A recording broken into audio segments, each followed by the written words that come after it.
2023 के राजस्थान में चुनाव हैं, 24 में हरियाणा में चुनाव हैं। पार्टी दोनों जगह पूरा प्रयास करेगी। राजस्थान और हरियाणा में भी पार्टी चुनाव में अपने कैंडिडेट उतारेगी और हम लोग पूरी शिद्दत के साथ जनता की आवाज उठाएंगे, चाहे हमें कामयाबी भले देर से मिले जल्दी मिले।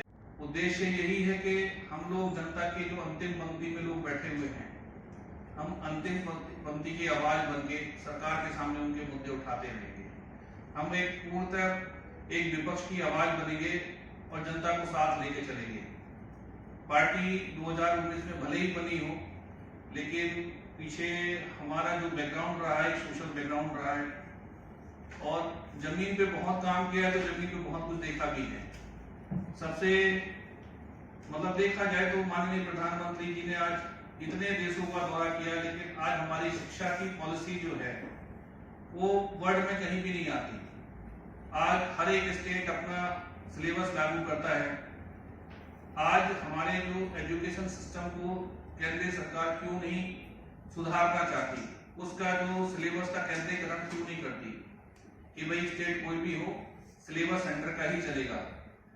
आज हर स्टेट में आप नॉर्थ का व्यक्ति साउथ में जाएगा तो उसको कहीं ना कहीं कन्वर्सेशन में प्रॉब्लम आती है। निर्विरोध मुझे जो है दोबारा अध्यक्ष पद के लिए चुना गया और मैं अभी सभी कार्यकर्ताओं का दिल से हार्दिक धन्यवाद करता हूँ कि उन्होंने हमारी लीडरशिप के ऊपर अपना विश्वास जताया। दूसरी चीज, वर्तमान समय में जो सरकार की नीतियां हैं उसमें कहीं ना कहीं जनता का शोषण हो रहा है।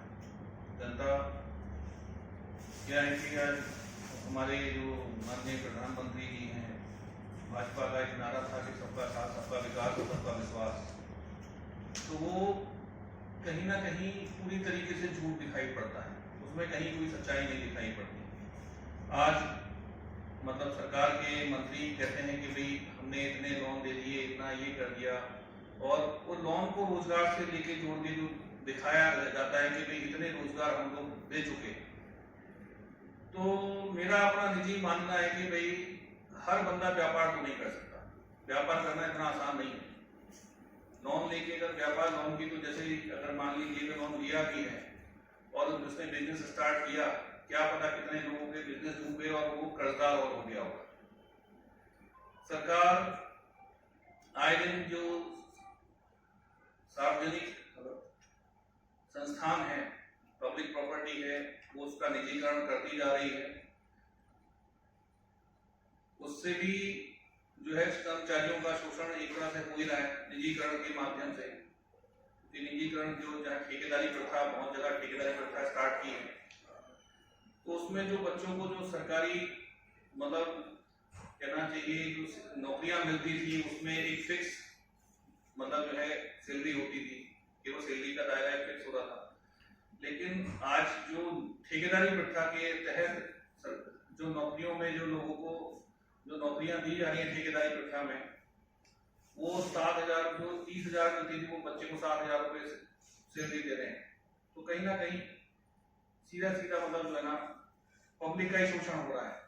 दिखाया ये जाता है कि जनरल को ये दिखाते हैं कि भाई आरक्षण खत्म करना है तो निजीकरण करना जरूरी है, लेकिन मेरे ख्याल से संविधान सबको समझना चाहिए कि आरक्षण भी 49.5% था, 51.5% अनरिजर्व सीट थी जिसमें जनरल के बच्चे जाते थे। अब जो ठेकेदारी प्रथा स्टार्ट हो गई तो वहां सैलरी तो सभी के लिए बराबर है, शोषण सभी का बराबर हो रहा है।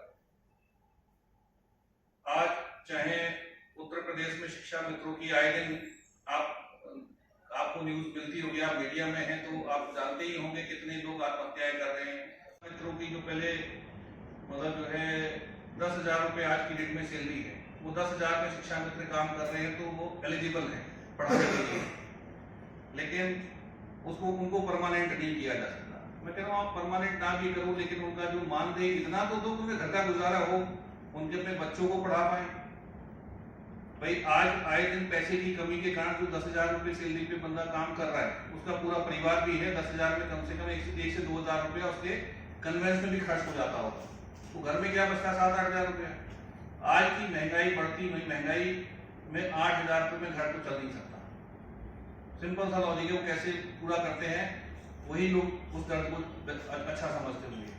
आज की डेट में उत्तर प्रदेश में जैसे अनुदेशक हैं, अनुदेशक की सैलरी 7,000 रुपए, जो ग्रेजुएट हैं। तो सरकार व्यापार करने बैठी है, सरकार का काम व्यापार करना नहीं है, सरकार जनप्रतिनिधित्व के लिए बैठी है और जनता के डेवलपमेंट के लिए बैठी है। ये कौन सा डेवलपमेंट हो रहा है जो संविदा के नाम पे शोषण हो रहा है? जब आपका वैकेंसी है तो आप भर्ती क्यों नहीं कर रहे? क्यों आपको संविदा की जरूरत पड़ रही है? क्यों आप शिक्षा पत्र के नाम पे आप मतलब जो शिक्षकों का शोषण कर रहे हैं? क्यों आप भर्तियां नहीं कर रहे?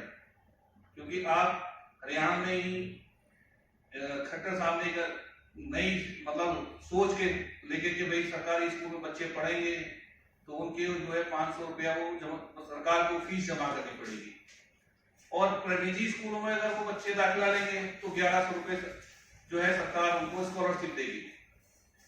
अब वो उस स्कॉलरशिप से सरकारी स्कूल एकदम बंद हो जाएंगे, और बंद होने के बाद हुआ क्या, गरीब आदमी अपने बच्चों को शिक्षा नहीं दे पाएगा, वो स्कॉलरशिप भी बंद होगी।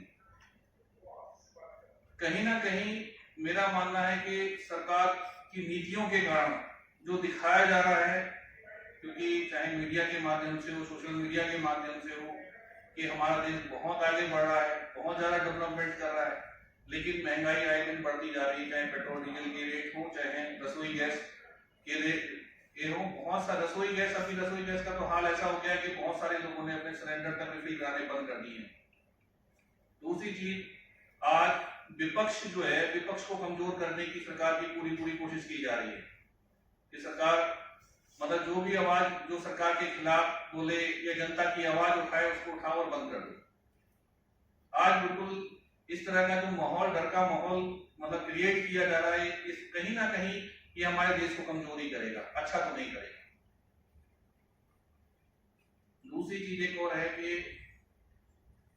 भी हो भाई, आज जो भेदभाव की राजनीति है उससे जनता को कुछ मिलने वाला नहीं है। वोट बैंक, जो लोग वोट बैंक की राजनीति कर रहे हैं वो उनकी सत्ता जरूर मजबूत हो जाती है। तो जनता को कहीं ना कहीं इसे समझना चाहिए कि जो धर्म है वो व्यक्तिगत है, उसमें व्यक्तिगत आस्था है, उसमें किसी ठेकेदार की जरूरत नहीं होती, किसी सरकार की जरूरत नहीं होती, किसी पार्टी की जरूरत नहीं है। हमारे देश में सभी धर्मों को मानने वाले लोग रहते हैं। जब ईश्वर एक है तो कोई किसी भी तरह से उसकी इबादत करे, पूजा करे, तो वो उसके ऊपर निर्भर करता है।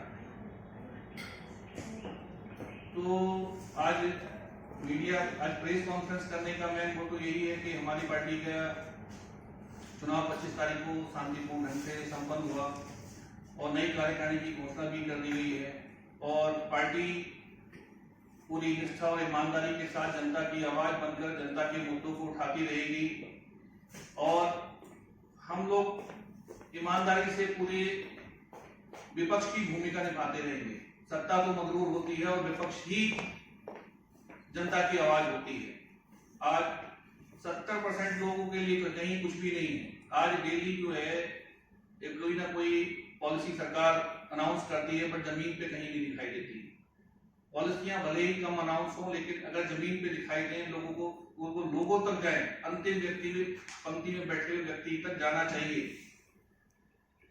लेकिन वो चीज हो नहीं पा रही है। कहीं ना कहीं वो सरकार की सबसे बड़ी कमजोरी है, कि वो फीडबैक की कमजोरी हो, चाहे उनके मैनेजमेंट की कमजोरी हो, कि वो जो पॉलिसीज है वो पब्लिक के लिए मिल नहीं पा रही। आज हमारे देश में एक समुदाय है जिसको विमुक्त घुमंतु जनजातियां कहते हैं।